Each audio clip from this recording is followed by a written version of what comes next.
Hello students, welcome to Padhaku. मैं हूं चक्रधर और आज हम पढ़ेंगे ह्यूमन बीइंग्स में रेस्पिरेशन के प्रोसेस को। तो क्या हम सभी तैयार हैं? चलो शुरू करते हैं। ह्यूमन बीइंग्स के बॉडी कैविटी को हम लोग दो भागों में बांट सकते हैं। ऊपर वाले भाग को कहते हैं थोरैसिक कैविटी और नीचे वाले भाग को कहते हैं एब्डोमिनल कैविटी। थोरैसिक कैविटी में पाया जाता है, क्या पाया जाता है बच्चों? लंग्स और क्या? रिब केज, पसली की हड्डियां पाई जाती हैं, सीने की हड्डी पाई जाती है। और दूसरा है एब्डोमिनल कैविटी। एब्डोमिनल कैविटी में जितने एलिमेंट्री कैनाल के ऑर्गन्स हैं वो पाए जाते हैं, किडनी पाया जाता है, ये एब्डोमिनल कैविटी में पाए जाते हैं। ह्यूमन बीइंग्स में रेस्पिरेटरी सिस्टम के अंतर्गत विभिन्न ऑर्गन्स आते हैं, डिफरेंट ऑर्गन्स आते हैं जो हमें रेस्पिरेशन में सहयोग करते हैं। और वे सब ऑर्गन्स कौन कौन से बच्चों? Nostril, nasal cavity, pharynx, larynx, trachea, lungs, bronchus, bronchioles और एल्वेलाई।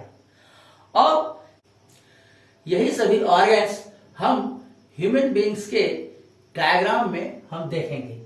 जैसे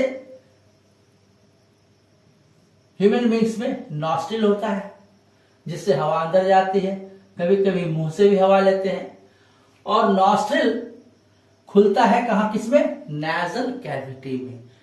अब हम डिफरेंट ऑर्गन्स को हम ह्यूमन बीइंग्स में किस पोजीशन पर है इसको हम जानेंगे। नॉस्ट्रिल, इसके द्वारा एयर को अंदर लिया जाता है और यह पहुंच जाता है नेजल कैविटी में। और नेजल कैविटी से एयर जो है फेरेंक्स होते हुए लैरिंक्स में आता है और लैरिंक्स से हवा जो है ट्रैकिया होते हुए ब्रोंकस में चला जाता है।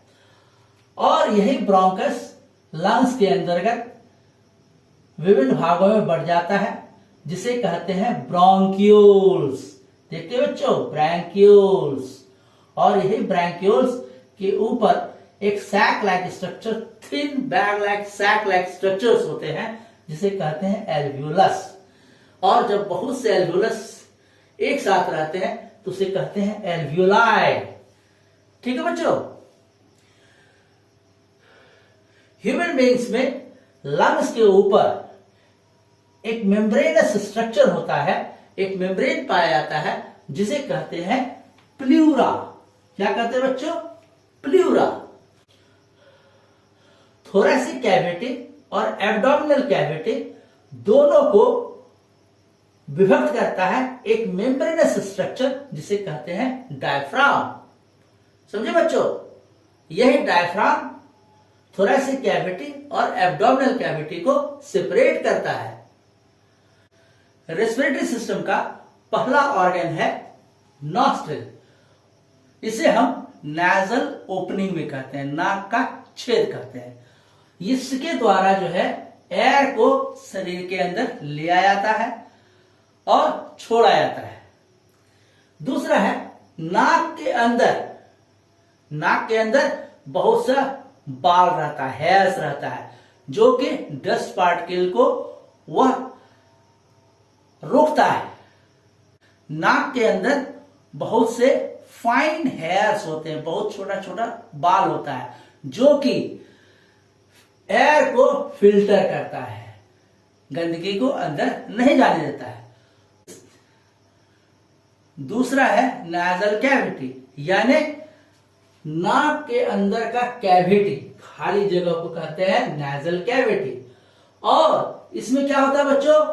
इसी नॉस्ट्रिल से हवा जो है नेजल कैविटी में पहुंचती है। हवा जो है यहां से नॉस्ट्रिल से नेजल कैविटी में हवा पहुंचती है और नाक के अंदर जो जाता है तो इसके अंदर जो हम लोग देखते हैं नाक में दो छेद है, उस दोनों छेद से जाता है और उस दोनों छेद के बीच में एक सेप्टम रहता है, एक दीवार रहती है, ठीक है, जिसे कहते हैं सेंट्रल सेप्टम। क्या कहते हैं बच्चों? Central septum. और यह नेजल पैसेज जो है, नाक का जो है पैसेज जो है, नाक का रास्ता जो है, उसमें पाया जाता है क्या कि सीलिएटेड एपिथेलियम। इसका एपिथेल अंदर की दीवार जो है उसमें सीलिया पाया जाता है और उसमें म्यूकस रहता है, लिसलिसा रहता है, चटचटा रहता है, जिससे कि डस्ट पार्टिकल्स वहीं सड़ जाते हैं और हवा प्यूरिफाइड एयर शरीर के अंदर जाता है।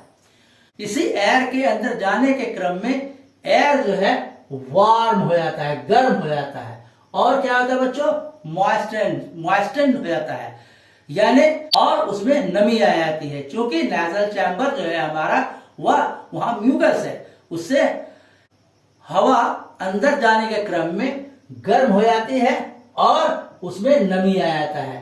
कैसे भाई? क्योंकि नेजल कैविटी जो है वह मॉइस्ट रहता है, गीला रहता है, वहां म्यूकस पाया जाता है। तीसरा ऑर्गन है फेरेंक्स, और इस फेरेंक्स से ऐसा पैसेज है बच्चों, इसमें से फूड भी पार करता है और एयर भी पास करता है, यानी कॉमन पैसेज है। और इससे जो एयर पास करता है वह चला जाता है ट्रैकिया में, और जब भोजन पार करता है वह चला जाता है ओएसोफेगस में। समझो बच्चों?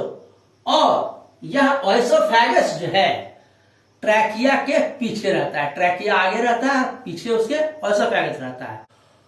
फेरेंक्स सहयोग करता है फूड को फूड पाइप में जाने के लिए, ओएसोफेगस में जाने के लिए, और एयर को ट्रैकिया में जाने के लिए हेल्प करता है। अगला ऑर्गन है एपिग्लॉटिस। वह एक स्किन का फ्लैप लाइक स्ट्रक्चर है जो कि लैरिंक्स के पहले पाया जाता है, और यह प्रिवेंट करता है, रोकता है कि खाना जो है किसी भी हालत में ट्रैकिया में नहीं जा सके, भोजन श्वास नली में नहीं जा सके। यह कौन रोकता है? एपिग्लॉटिस। दूसरा ऑर्गन है लैरिंक्स। यह लैरिंक्स क्या है बच्चों? यह है वॉइस बॉक्स, यानी जिससे हम लोग आवाज निकालते हैं, जिससे हम लोग आवाज निकालते हैं उसे कहते हैं वॉइस बॉक्स। और वॉइस बॉक्स कहां पाया जाता है?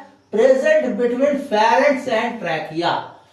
फेरेंक्स और ट्रैकिया के बीच में यह लैरिंक्स पाया जाता है, वॉइस बॉक्स पाया जाता है, जिसका काम है ब्रीदिंग में सहयोग करना, सांस लेने में सहयोग करना, क्रिएटिंग वोकल साउंड यानी आवाज निकालने में, अलग अलग तरह की आवाज निकालने में, बोलने में यह सहयोग करता है।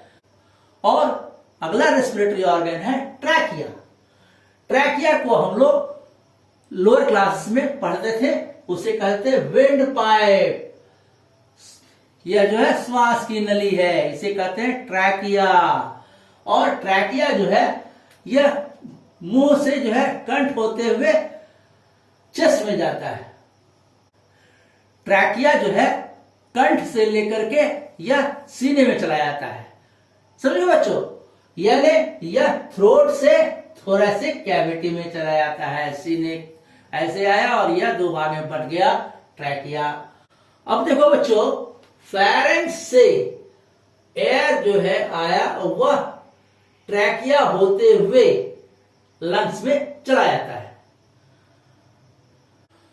हवा फेरेंक्स से होते हुए ट्रैकिया में चला जाता है।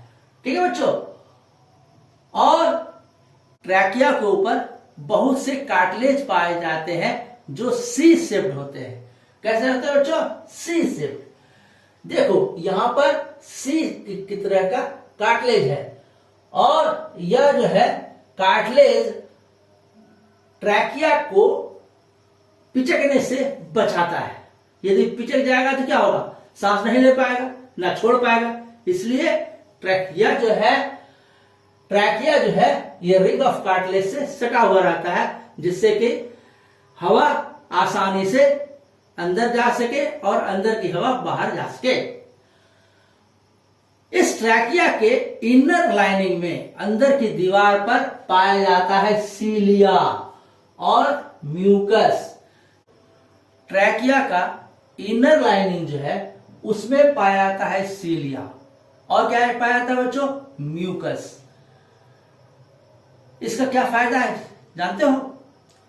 यदि किसी तरह का फॉरेन ऑर्गेनिज्म या फॉरेन मटेरियल यदि नाक के रास्ते श्वास नली में चला जाता है तो क्या होता है? इरिटेशन होता है, और जिससे कि छींक आती है और वह फॉरेन मटेरियल शरीर से बाहर निकल जाता है। समझो बच्चों? Thank you friends. इस तरह से हम लोगों ने जाना कि ह्यूमन बीइंग्स के रेस्पिरेटरी सिस्टम में कौन कौन से रेस्पिरेटरी ऑर्गन्स हैं। अगले वीडियो में हम जानेंगे ह्यूमन बीइंग्स के लंग्स और एल्वेलाई में होने वाले रेस्पिरेशन के प्रोसेस को।